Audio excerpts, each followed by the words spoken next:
만약에 우리가 알고 있는 인류의 역사가 사실은 절반짜리 이야기라면 어떨 것 같으세요? 오늘 100가지 동물로 읽는 세계사를 통해서 우리가 놓치고 있던 역사의 나머지 절반, 바로 동물과 함께 써내려간 이 거대한 이야기의 퍼즐을 지금부터 함께 맞춰보려고 합니다. 역사의 절반은 동물이 주인공이었다. 와, 정말 대담한 주장이죠. 자, 바로 이 문장에서부터 우리는 인간 중심의 역사관에서 벗어나서 세상을 완전히 새롭게 바라보기 시작할 겁니다. 만약 이 말이 진짜 사실이라면 대체 우리는 그동안 역사의 얼마나 많은 부분을 놓치고 있었던 걸까요? 그 답을 지금부터 찾아가 보겠습니다. 찰스 다윈은 이런 말을 했어요. 인간과 동물의 차이는 정도의 차이일 뿐 종류의 차이가 아니다. 이 말은요, 우리가 스스로를 아무리 특별하게 생각해 왔다 해도 결국 우리도 척추동물, 포유류, 그리고 영장류에 속하는 거대한 동물 가족의 이론이라는 사실을 다시 한번 일깨워주죠. 자, 그래서 이 새로운 관점을 제대로 탐험하기 위해서 세 가지 핵심 질문, 이 조각들을 한번 맞춰볼 거예요. 첫째, 동물은 어떻게 우리 문명의 초석을 다졌을까? 둘째, 우리는 왜 동물이라는 거울에 우리 자신의 욕망과 공포를 비춰보는 걸까? 그리고 마지막으로 동물의 사회는 우리 인류의 미래에 대해 어떤 힌트를 주고 있을까? 이 세 가지입니다. 자, 그럼 첫 번째 파트부터 시작해볼까요? 문명의 설계자들. 과연 동물들이 어떻게 우리 세상에 물리적인 토대를 만들었는지 한번 들여다보겠습니다. 그 첫 번째 주인공은 바로 소입니다. 소는 한때 문명을 일으킨 강력한 엔지니어였는데 참 아이러니하게도 지금은 그 문명을 위협하는 존재가 되어버렸죠. 소의 이야기는 이처럼 창조와 위협이라는 두 얼굴을 동시에 가지고 있어요. 소가 인류에게 준 선물은 이건 거의 문명의 모든 것이라고 할 수 있어요. 생각해보세요. 고기와 우유는 당연히 식량이 됐고 소 2마리가 하루에 가는 딴이 무려 1200평이었대요. 정말 엄청난 노동력이죠. 여기에 운송, 가죽, 심지어 딸감이 되는 배설물까지 소는 그야말로 살아있는 필수 자원이었습니다. 하지만 여기엔 정말 어마어마한 대가가 따랐습니다. 소가 내뿜는 메탄가스, 이게 이산화탄소보다 온실 효과가 무려 28배나 더 강력하다고 해요. 우리가 그렇게 좋아하는 소고기가 역설적이게도 지구 생태계를 위협하는 주범 중 하나가 된 셈이죠. 자, 다음은 고양이입니다. 옛날에 인간이 농사를 짓고 곡물을 창고에 쌓아두기 시작하니까 당연히 쥐가 들끓었겠죠. 이 골치 아픈 문제를 해결해 준 게 바로 스스로 인간에게 다가온 들고양이들이었어요. 쥐를 사냥하는 고양이는 고대 이집트에서 여신 바스테트로 숭배받은 만큼 문명을 지켜준 신성한 선물이었습니다. 러디어드 키플링의 이 유명한 문장이 고양이의 본질을 정말 기가 막히게 꿰뚫고 있어요. 나는 혼자 걷는 고양이다. 내게는 어디든 거기서 거기다. 고양이는 인간 곁에 있지만 결코 길들여지지 않았죠. 이 독특한 이중성, 바로 이 점이 인간과 고양이의 그토록 매력적인 관계의 핵심이라고 할 수 있겠죠. 자, 이제 두 번째 파트로 넘어가 볼까요?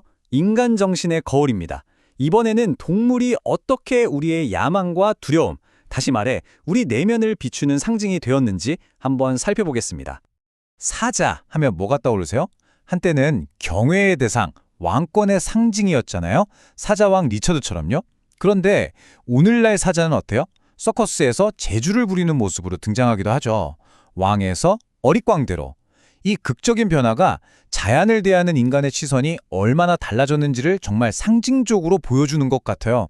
토끼는 어떨까요? 토끼야말로 정말 흥미로운 이중성을 가지고 있어요.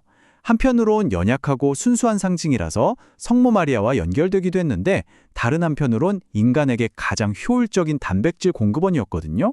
그러니까 우리의 영적인 필요와 육체적인 필요, 이 두 가지를 동시에 채워준 동물이 바로 토끼였던 거죠. 아니, 토끼가 어떻게 그렇게 유용한 자원이 될 수 있었을까요? 비밀은 바로 이 숫자 60에 있습니다. 암컷 한 마리가 1년에 낳는 새끼의 수가 무려 60마리라는 거예요. 이 엄청난 번식력 덕분에 로마 시대부터 이미 가장 효율적인 살아있는 단백질 공장이었던 셈이죠. 자, 어느덧 마지막 세 번째 파트입니다. 우리 위례의 선구자들. 이번엔 아주 오래된 동물 사회, 특히 개미를 통해서 우리가 앞으로 마주할 도시의 미래에 대해 뭘 배울 수 있는지 한번 알아볼게요. 이 파트를 이해하려면 진사회성이라는 개념을 꼭 알아야 하는데요. 이게 뭐냐면요. 여러 세대가 한 군데 모여 살면서 마치 하나의 생명체처럼 번식 담당, 노동 담당을 완벽하게 나누는 아주 고도화된 사회 구조를 말해요.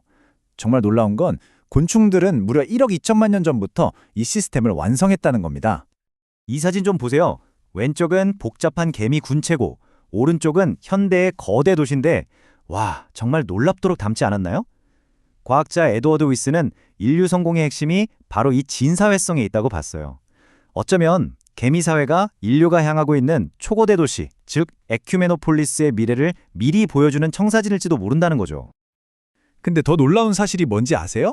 개미가 인류보다 수천만 년이나 먼저 농업과 축산업을 시작했다는 거예요. 잎사귀를 잘라와서 버섯 농사를 짓고요.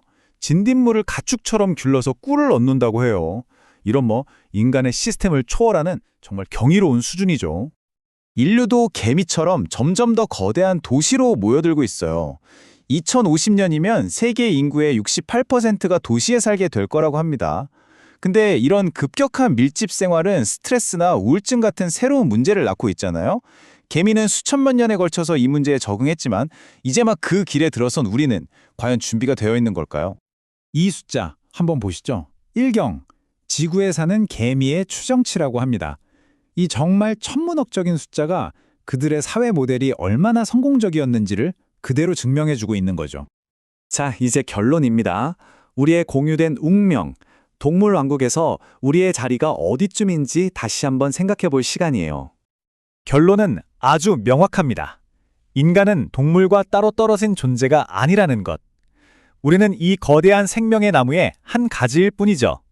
척추동물이자 포유류, 그리고 영장류. 침팬지와는 DNA를 98% 이상 공유하잖아요. 우리의 모든 것은 동물의 역사와 아주 깊이 그리고 복잡하게 얽혀 있습니다. 오늘 살펴본 소, 고양이, 사자, 토끼, 개미, 이 모든 동물들의 이야기가 결국 하나의 거대한 그림처럼 촘촘하게 엮여 있는 거예요.